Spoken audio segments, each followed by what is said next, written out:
নমস্কাৰ টাইম এটালৈ স্বাগতম মই অভিলাষ আৰু লৈ আহিছো এটা গুৰুত্বপূৰ্ণ খবৰ ৮ মাৰ্চৰ পিছৰ ৰাজ্যৰ ৰাজনীতিৰ সলনি ব্যাপক পৰিৱৰ্তন দেখিবলৈ পোৱা যাব হাত এৰি গেৰুৱা বখন পিন্ধিব কংগ্ৰেছী নেতাই ৮ মাৰ্চৰ পিছত ৫০% কংগ্ৰেছী নেতাই এৰিব দল তাৰ পিছতে বিজেপি যোগদান কৰিব আৰু ভূপেন বৰাৰ এই মন্তব্যৰ পিছতে হাহাকাৰ লাগিছে কংগ্ৰেছত তেওঁ স্পষ্টকৈ কৈছিল জাতীয়তাবোধ থকা নেতাই এপিচিচি আৰ কৰিব নোৱাৰে গতিকে ৮ মাৰ্চৰ পিছত কংগ্ৰেছৰ পৰা দলে বলে সকলোৱে ত্যাগ কৰিব আৰু ৫০% কংগ্ৰেছীয়ে বিজেপি যোগদান কৰিব আৰু এই মন্তব্যৰ পিছতে ৰাজ্যৰ ৰাজনীতিত হাহাকাৰ লগা পৰিৱেশৰ সৃষ্টি হৈছে আৰু এই সন্দৰ্ভত সবিশেষ লৈ অহাৰ চেষ্টা কৰিছোঁ জনাই আছোঁ এটা গুৰুত্বপূৰ্ণ খবৰ বিধানসভা নিৰ্বাচনৰ পূৰ্বে ৰাজ্যৰ ৰাজনীতি তীব্ৰ জোকাৰণিৰ সৃষ্টি হৈছে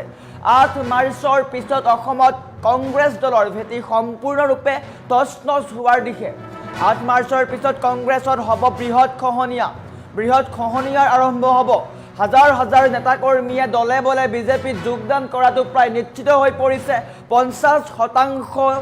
কৰ্মীয়ে বিজেপিত যোগদান কৰিব এই ভৱিষ্যতবাণী কৰিছে সদ্যহতে কংগ্ৰেছ ত্যাগ কৰা ভূপেন বৰাই প্ৰদেশ কংগ্ৰেছৰ প্ৰায় ৫০% লোকে বিজেপিত যোগদান কৰিব আৰু তাৰ পিছতেই কংগ্ৰেছৰ ভিতৰ চৰাত হাহাকাৰ পৰিৱেশৰ সৃষ্টি হৈছে আৰু এই খবৰৰ চৰ্চাৰ পিছতে ৰাজনৈতিক মহল গৰম হৈ উঠিছে ৰাজ্যৰ ৰাজনীতিত বৰ্তমান সময়ত তুলপাৰ লগা পৰিৱেশৰ সৃষ্টি হৈছে গৃহমন্ত্ৰীক সাক্ষাৎ কৰি নিজৰ পৰৱৰ্তী পদক্ষেপৰ ইংগিত দিছে ভূপেন বৰাই তেওঁ কৈছে জাতীয়তাবাদী মনোভাৱ থকা কোনো নেতা বৰ্তমানৰ এপিচিচি আৰত থাকিব নোৱাৰে ভূপেন বৰাৰ এই মন্তব্যৰ পিছতেই তীব্ৰ প্ৰতিক্ৰিয়াৰ সৃষ্টি হৈছে বিশেষকৈ প্ৰদেশ কংগ্ৰেছত হাহাকাৰ পৰিৱেশৰ সৃষ্টি হৈছে যদি সঁচাকৈ নিৰ্বাচনৰ প্ৰাক মুহূৰ্তত ৫০% কংগ্ৰেছীয়ে কংগ্ৰেছ ত্যাগ কৰে তেন্তে পুনৰ এবাৰ বৃহৎ মুখ থেকেচা খাব কংগ্ৰেছ দলে আৰু কংগ্ৰেছত খহনীয়া দেখিবলৈ পোৱা গৈছে সমষ্টিয়ে কংগ্ৰেছত ব্যাপক খহনীয়া আৰম্ভ হৈছে কিন্তু সেই খহনীয়াতে ৰৈ নাথাকি বৰ্তমান সময়ত কংগ্ৰেছৰ মুখ্য নেতা বা জ্যেষ্ঠ নেতাসকলে দল ত্যাগ কৰিছে সেয়া এটা উদাহৰণ হৈছে ভূপেন বৰা আৰু ভূপেন বৰাই বিজেপিত যোগদান কৰিছে আৰু যোগদান কৰিয়ে গৃহমন্ত্ৰীক সাক্ষাৎ কৰে আৰু তাৰ পিছতে তেওঁ কৈছে কংগ্ৰেছ দলে মোক ৩৫ বছৰে বা ৩২ বছৰে সন্মান নিদিলে সেই সন্মান ৩২ ঘণ্টাত বিজেপিয়ে দিলে আৰু এটা কথা স্পষ্ট কৰিছে যে ৮ মাৰ্চৰ পিছত কংগ্ৰেছত ব্যাপক খহনীয়া বুলি ক'লে ভুল হ'ব ভূমিকম্প হ'ব পাৰে গতিকে ৫০% কংগ্ৰেছীয়ে বিজেপিত যোগদান কৰিব যদি এনেকুৱা হয় তেন্তে নিশ্চয়কৈ ২৬ৰ নিৰ্বাচনত কংগ্ৰেছৰ কোনো অস্তিত্ব নাথাকিব কংগ্ৰেছ বিৰোধী হোৱা যি মৰ্যাদা আছে সেয়া হেৰুৱাব কিয়নো এফালৰ পৰা কংগ্ৰেছৰ যিসমূহ ভেটি আছিলে কংগ্ৰেছৰ যিসমূহ সমষ্টি আছিলে সেইসমূহ উচন হোৱা দেখিবলৈ পোৱা গৈছে তাৰ উদাহৰণস্বৰূপে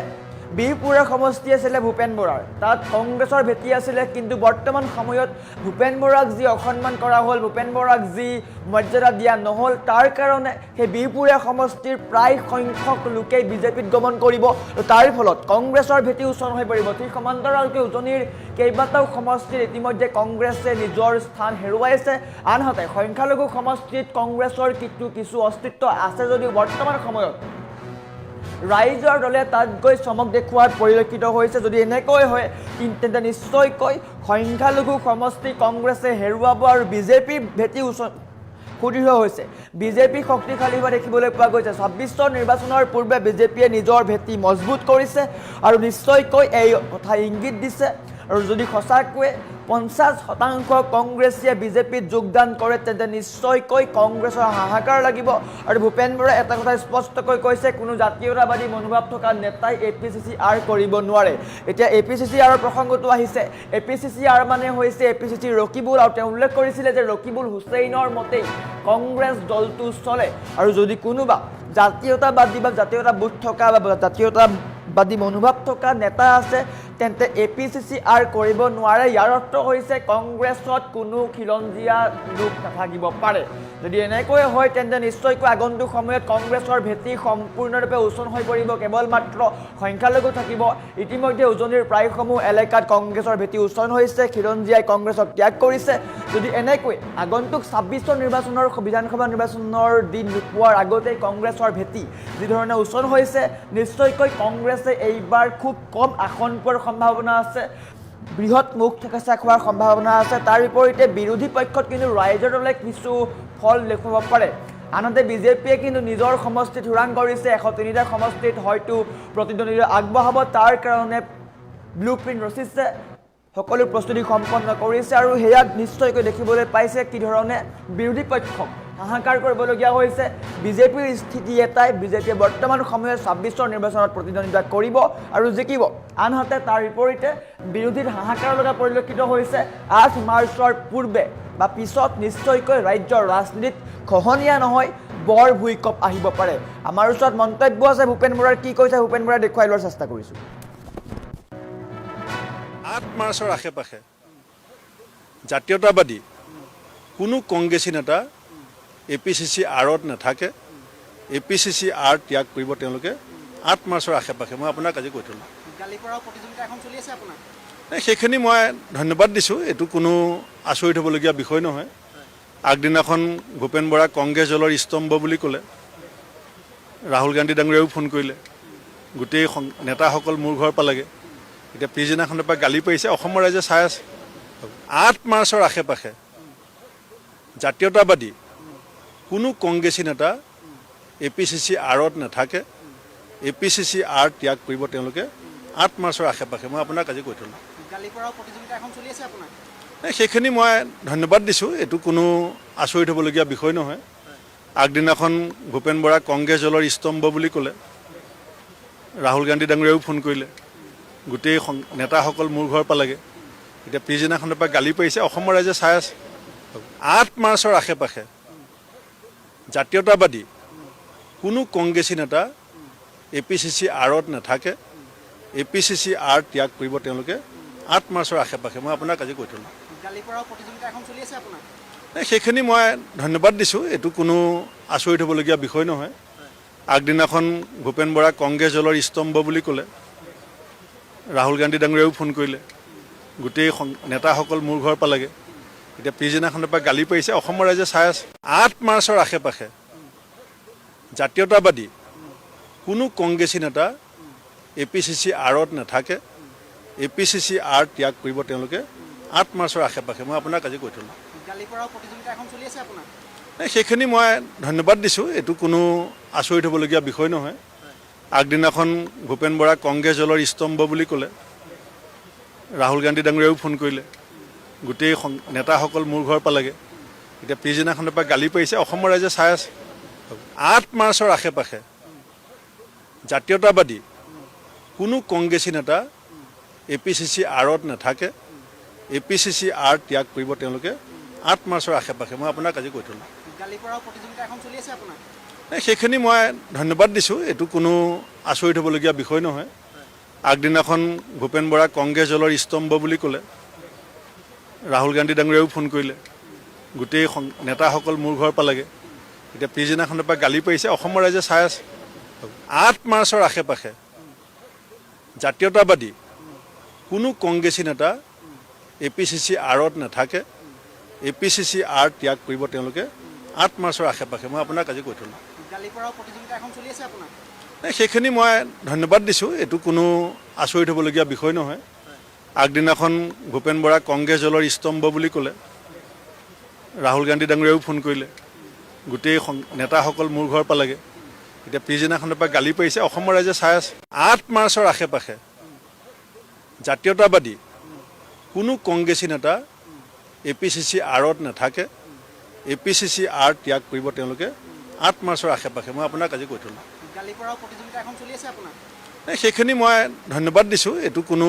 আচৰিত হ'বলগীয়া বিষয় নহয় আগদিনাখন ভূপেন বৰা কংগ্ৰেছ দলৰ স্তম্ভ বুলি ক'লে ৰাহুল গান্ধী ডাঙৰীয়াও ফোন কৰিলে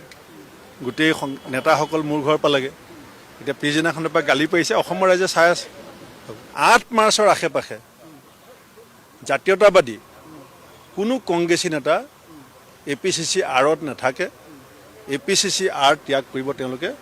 8 মাৰ্চৰ আশে-পাশে মই আপোনাক আজি কৈ থলো গালিপৰাও প্ৰতিযোগিতা এখন চলি আছে আপোনাৰ সেইখিনি মই ধন্যবাদ দিছোঁ এইটো কোনো আচৰিত হ'বলগীয়া বিষয় নহয় আগদিনাখন ভূপেন বৰা কংগ্ৰেছ দলৰ স্তম্ভ বুলি ক'লে ৰাহুল গান্ধী ডাঙৰীয়াও ফোন কৰিলে গোটেই নেতাসকল মোৰ ঘৰ পালেগে এতিয়া পিছদিনাখনৰ পৰা গালি পাৰিছে অসমৰ ৰাইজে চাই আছে 8 মাৰ্চৰ আশে-পাশে জাতীয়তাবাদী কোনো কংগ্ৰেছী নেতা APCC আৰত নাথাকে APCC আৰ ত্যাগ কৰিব তেওঁলোকে 8 মাৰ্চৰ আশে-পাশে মই আপোনাক আজি কৈ থলো গালি পৰাও প্ৰতিযোগিতা এখন চলি আছে আপোনাৰ সেইখিনি মই ধন্যবাদ দিছোঁ এইটো কোনো আচৰিত হ'বলগীয়া বিষয় নহয় আগদিনাখন ভূপেন বৰা কংগ্ৰেছ দলৰ স্তম্ভ বুলি ক'লে ৰাহুল গান্ধী ডাঙৰীয়াও ফোন কৰিলে গোটেই নেতাসকল মোৰ ঘৰ পালেগে এতিয়া পিছদিনাখনৰ পৰা গালি পাৰিছে অসমৰ ৰাইজে চাই আছে 8 মাৰ্চৰ আশে-পাশে জাতীয়তাবাদী কোনো কংগ্ৰেছী নেতা APCC আৰত নাথাকে APCC আৰ ত্যাগ কৰিব তেওঁলোকে 8 মাৰ্চৰ আশে-পাশে মই আপোনাক আজি কৈ থলো গালি পৰাও প্ৰতিযোগিতা এখন চলি আছে আপোনাৰ সেইখিনি মই ধন্যবাদ দিছোঁ এইটো কোনো আচৰিত হ'বলগীয়া বিষয় নহয় আগদিনাখন ভূপেন বৰা কংগ্ৰেছ দলৰ স্তম্ভ বুলি ক'লে ৰাহুল গান্ধী ডাঙৰীয়াও ফোন কৰিলে গোটেই নেতাসকল মোৰ ঘৰ পালেগে এতিয়া পিছদিনাখনৰ পৰা গালি পাৰিছে অসমৰ ৰাইজে চাই আছে 8 মাৰ্চৰ আশে-পাশে জাতীয়তাবাদী কোনো কংগ্ৰেছী নেতা APCC আৰত নাথাকে APCC আৰ ত্যাগ কৰিব তেওঁলোকে 8 মাৰ্চৰ আশে-পাশে মই আপোনাক আজি কৈ থলো গালি পৰাও প্ৰতিযোগিতা এখন চলি আছে আপোনাৰ সেইখিনি মই ধন্যবাদ দিছোঁ এইটো কোনো আচৰিত হ'বলগীয়া বিষয় নহয় আগদিনাখন ভূপেন বৰা কংগ্ৰেছ দলৰ স্তম্ভ বুলি ক'লে ৰাহুল গান্ধী ডাঙৰীয়াও ফোন কৰিলে গোটেই নেতাসকল মোৰ ঘৰ পালেগে এতিয়া পিছদিনাখনৰ পৰা গালি পাৰিছে অসমৰ ৰাইজে চাই আছে 8 মাৰ্চৰ আশে-পাশে জাতীয়তাবাদী কোনো কংগ্ৰেছী নেতা APCC আৰত নাথাকে APCC আৰ ত্যাগ কৰিব তেওঁলোকে 8 মাৰ্চৰ আশে-পাশে মই আপোনাক আজি কৈ থলো গালি পৰাও প্ৰতিযোগিতা এখন চলি আছে আপোনাৰ সেইখিনি মই ধন্যবাদ দিছোঁ এইটো কোনো আচৰিত হ'বলগীয়া বিষয় নহয় আগদিনাখন ভূপেন বৰা কংগ্ৰেছ দলৰ স্তম্ভ বুলি ক'লে ৰাহুল গান্ধী ডাঙৰীয়াও ফোন কৰিলে গোটেই নেতাসকল মোৰ ঘৰ পালেগে এতিয়া পিছদিনাখনৰ পৰা গালি পাৰিছে অসমৰ ৰাইজে চাই আছে 8 মাৰ্চৰ আশে-পাশে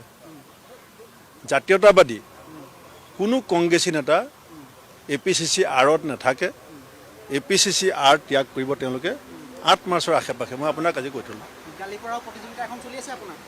সেইখিনি মই ধন্যবাদ দিছোঁ এইটো কোনো আচৰিত হ'বলগীয়া বিষয় নহয় আগদিনাখন ভূপেন বৰা কংগ্ৰেছ দলৰ স্তম্ভ বুলি ক'লে ৰাহুল গান্ধী ডাঙৰীয়াও ফোন কৰিলে গোটেই নেতাসকল মোৰ ঘৰ পালেগে এতিয়া পিছদিনাখনৰ পৰা গালি পাৰিছে অসমৰ ৰাইজে চাই আছে 8 মাৰ্চৰ আশে-পাশে জাতীয়তাবাদী কোনো কংগ্ৰেছী নেতা APCC আৰত নাথাকে APCC আৰ ত্যাগ কৰিব তেওঁলোকে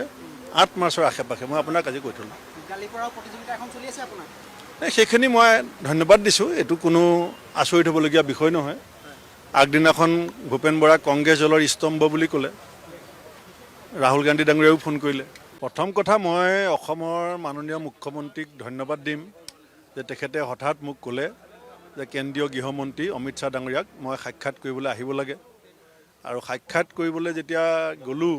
তেতিয়া মই নিজৰ পৰিচয় দিয়াৰ আগতেই মুখ্যমন্ত্ৰী ডাঙৰীয়াই মই যে এজন সাধাৰণ শিক্ষকৰ ঘৰৰ ল'ৰা তাৰ পৰা আৰম্ভ কৰি মোৰ মহাবিদ্যালয় বিশ্ববিদ্যালয় বিধানসভাৰ পৰা AICC ছেক্ৰেটাৰীৰ পৰা সংসদীয় সচিব গোটেই মোৰ যিটো ৰাজনৈতিক পৰিক্ৰমা সেইটো মুখ্যমন্ত্ৰী ডাঙৰীয়াই গৃহমন্ত্ৰীৰ সন্মুখত আৰু তেওঁ BJP দলৰ কেইবাজনো ৰাষ্ট্ৰীয় নেতা আছিলে তেখেতসকলৰ সন্মুখত এটা পৰিচয় দিছে দ্বিতীয়তে মই এষাৰ কথা ক'ম যে politician thinks for next election statesman thinks for next generation মই অমিত শ্বাহ ডাঙৰীয়া সম্পৰ্কত মোৰ আগৰ ধাৰণাবিলাক বেলেগ আছিলে কিন্তু আজি যেতিয়া মই দীঘলীয়া সময় কথা পতাৰ সুযোগ পালোঁ